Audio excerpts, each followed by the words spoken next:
Welcome back, all of you, to the second part of water, the fifth module in engineering chemistry. As we have seen in the introductory session, this module is about water chemistry and sewage water treatment. Before we move on to today's class, let us take a quick review of the previous class, where we learnt about hard water and soft water, cause of hardness, chemistry behind hardness, classification of hardness into permanent hardness and temporary hardness, and also removal of temporary hardness. That is the chemistry behind the removal of temporary hardness. Today we are going to focus on estimation of hardness. Estimation of hardness can be done in two ways. One, a theoretical method, which is called calcium carbonate equivalent hardness method, and the second one is an experimental method called the EDTA estimation method. Both these methods include numericals, and also we'll be taking tutorials also in between. Before we move on, this is a quick review again of the previous class. Hardness is of two types, carbonate hardness and non-carbonate hardness. Carbonate hardness is nothing but the temporary hardness because it is caused by bicarbonates of calcium and magnesium. So obviously non-carbonate hardness will be permanent hardness, which is caused by salts other than bicarbonates of calcium and magnesium. When I say this, let me make it again very clear that please don't think that hardness is caused only by the salts of calcium and magnesium. Hardness is caused in fact by the salts of all heavy metals like iron, aluminium. All this can cause hardness, but the common cause of hardness are the salts of calcium and magnesium. So we will be focusing more on the salts of calcium and magnesium throughout this module. Now, moving on, estimation of hardness through calcium carbonate equivalent method. Now what is this? Or why calcium carbonate equivalent method? Or why an equivalent or a standard or a reference like calcium carbonate is needed here? I can answer this by citing two examples. In example 1, we are considering sample A and B. Sample A containing 1 liter of water, sample B also containing 1 liter of water. But the difference is that sample A is a hard water and the hardness of water is caused by 6 milligrams of calcium sulfate in it. And in sample B, again we have 1 liter of water. Here the hardness is caused by 5 milligrams of calcium sulfate. So if I ask you sample A or B, which is more hard or which contains more hardness, water hardness, then you can easily answer this question. Sample A, because it contains more hardness producing salt, 6 milligrams, whereas B contains only 5 milligrams. But if I reword it like this, here also we have sample A containing 1 liter of water, sample B containing 1 liter of water, sample A containing 6 milligrams of calcium sulfate, just as in the previous case. But sample B contains 6 milligrams of magnesium sulfate as the hardness producing salt. So here we have a case where we are given two samples. Sample A contains 6 milligrams of calcium sulfate and sample B contains 6 milligrams of magnesium sulfate. That is, the hardness producing salt is different here. Then if I ask you, which sample has more hardness? You may not be able to give me a direct answer because we cannot compare, as the hardness is produced by two different salts.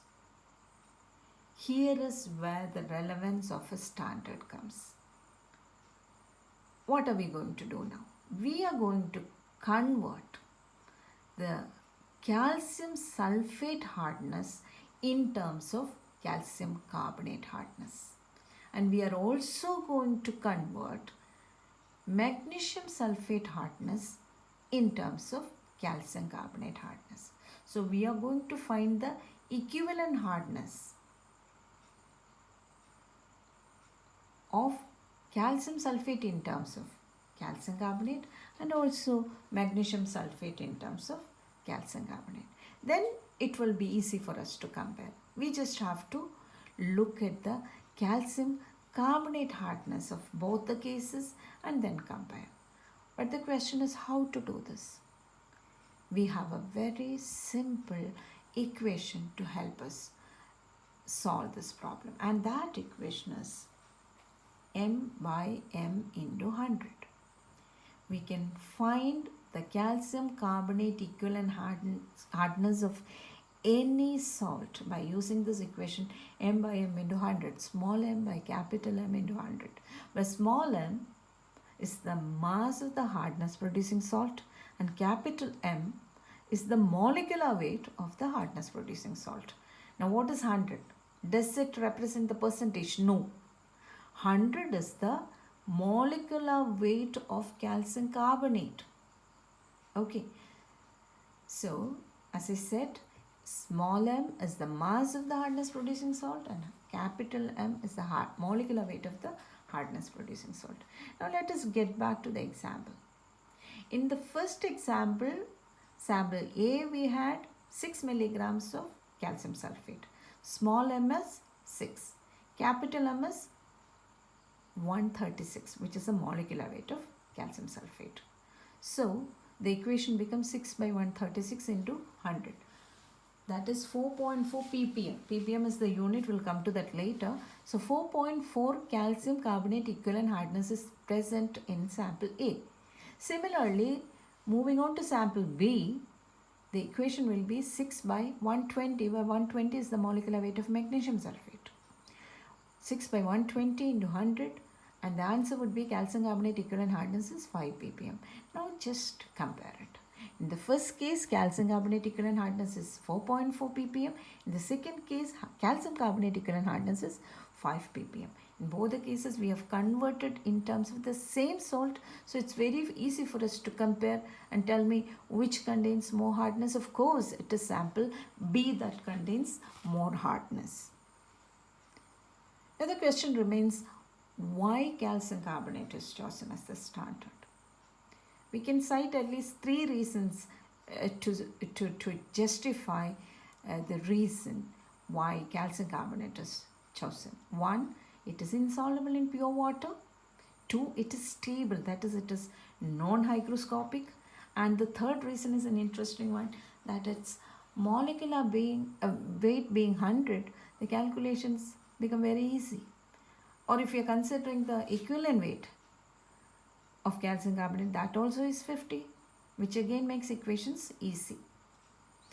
I have cited one K2 question which is covering this point, why calcium carbonate is chosen as the standard for expressing hardness. So we have just answered one K2 question here.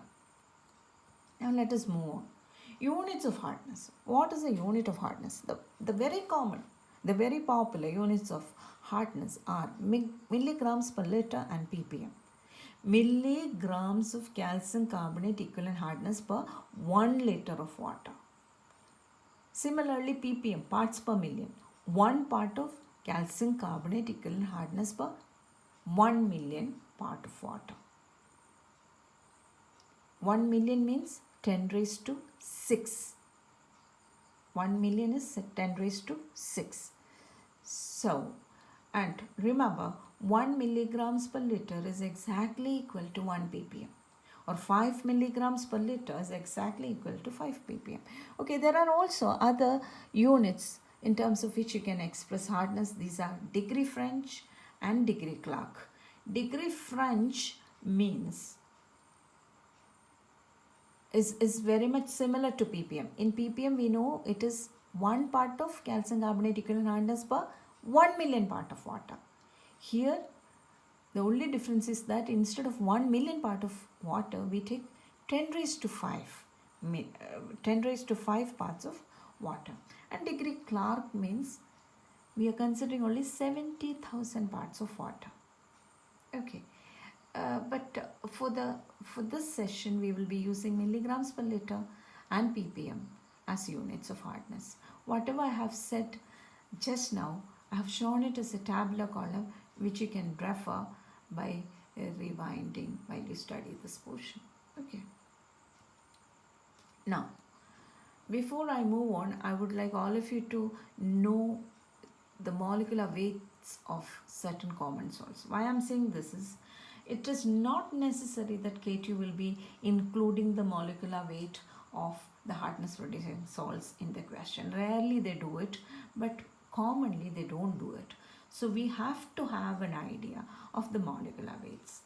I have shown here only those salts which are frequently appearing in the KTU questions.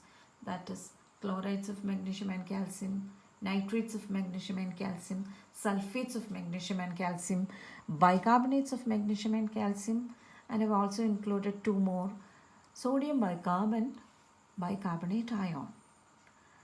Now, in order to calculate, we cannot learn it by heart. You just have to calculate it there.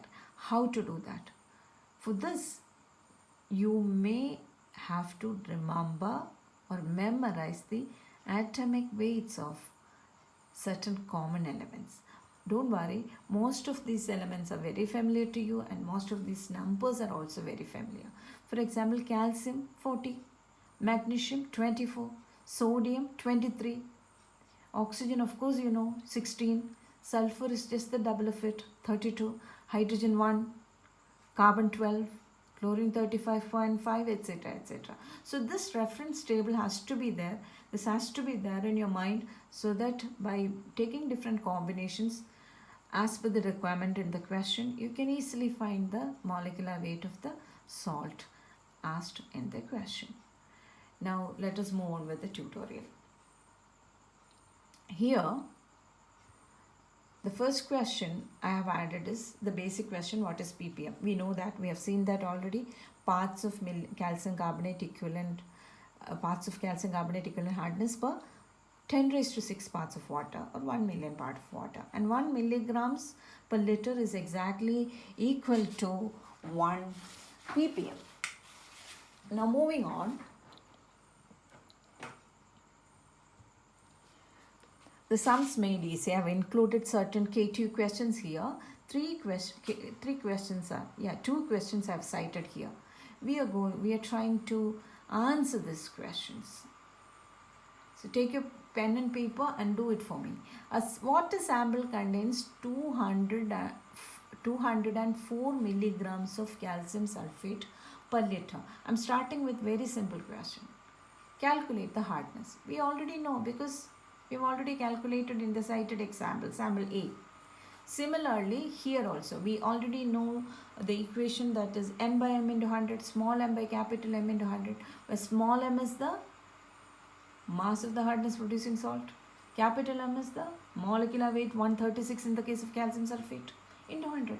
So 204 divided by 136 into 100, that's it. And the answer would be 156 milligrams per liter. Why I have expressed in milligrams per liter? Because you can see the question itself is in milligrams and liter. So we can express it as milligrams per liter. If the question is in ppm, then you can express it as ppm. Now let us move on to the next question.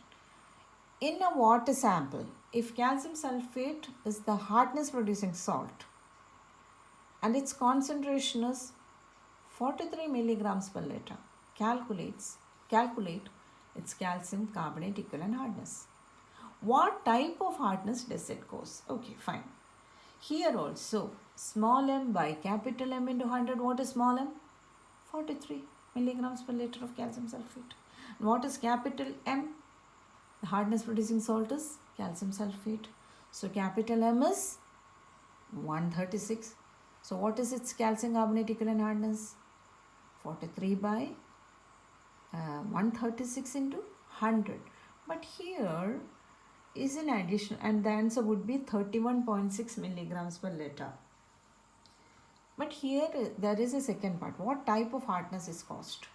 Look at the hardness producing salt. It is calcium sulfate. Just look and tell me, is it a bicarbonate? No. If it is not a bicarbonate, then just answer it's permanent hardness. If it is bicarbonate only, then the hardness would be temporary hardness. If it is not bicarbonate, the hardness would be permanent hardness. So these are two simple questions we answered. The questions need not be as simple as this always. Let us move on with certain other question. The question that includes more hardness producing, more than one hardness producing salt at the same time. Here we have a question. A water sample contains calcium bicarbonate 6.48 ppm. Look here, ppm, not milligrams per liter. And magnesium sulfate is also present along with that, 6 ppm. And also, not over, calcium sulfate 8.16 ppm. Fine. So here we have 3 salts. We have to consider that. What is the next question?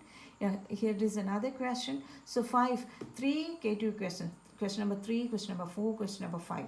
Continuing after the rest, after the questions we covered before. So these 3 questions we are going to address. As I said in the first case, 3 hardness producing salts are here. So it is better that you draw a tabular column containing the essential details, the necessary details, like this. See, first column is the constituents. What are the constituents? Constituents means hardness producing salts present. What are they? They are calcium bicarbonate, magnesium sulfate, and calcium sulfate. In the second column, their respective molecular weights. We want M and capital M, right? So capital M. Capital M we are putting against each salt. Then small m. Small m is the mass of those hardness producing salts present in the sample given in the question. So from the question we may take each small m and put it across each hardness producing salt. Then in the fourth column, as you can see, we are going to find the hardness by applying it in the equation, m by m into 100. And in the final column, we are going to show what type of hardness is caused by each of these. I hope this is clear.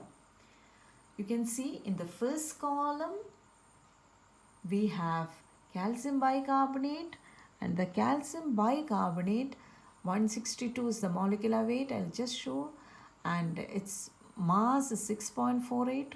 So we are applying the equation 6.48 by, it's not 62, it is 162. 162 into 100, the answer would be 4. And the type of hardness is 4, is temporary hardness. Similarly, for magnesium sulfate, the molecular weight is 120. The small m is 6. So the equation, putting in the equation, we get it as 5. The type of hardness is P, permanent hardness. P for permanent hardness. And similarly, calcium sulfate also, we can see the type of hardness is permanent hardness, and the hardness is 6. Now what we have to do? In the question they have asked, calculate the temporary hardness and permanent hardness. Temporary hardness is caused only by one of the salts, calcium bicarbonate. So we can easily write temporary hardness due to bicarbonate is 4 ppm. Similarly, the next point, permanent hardness is caused. Permanent hardness is due to magnesium sulfate as well as calcium sulfate. 5 plus 6 is 11 ppm. Suppose the question also asks for total hardness. What would be the total hardness? Tell me. Total hardness is the sum total of temporary hardness and permanent hardness. And that would be 4 plus 11, 15 ppm. Even though that is not in the question, I have included it here. In many of the questions, it will be there. Okay, so I hope you understood this. And we have to have a tabular column containing 5 different columns. The first column, the constituent hardness producing salts. Second column, its molecular weight. Third column, small m, the mass of the hardness producing salt present. And the fourth column, the equation m by m into 100. Substitute and find the hardness. And the final column, fifth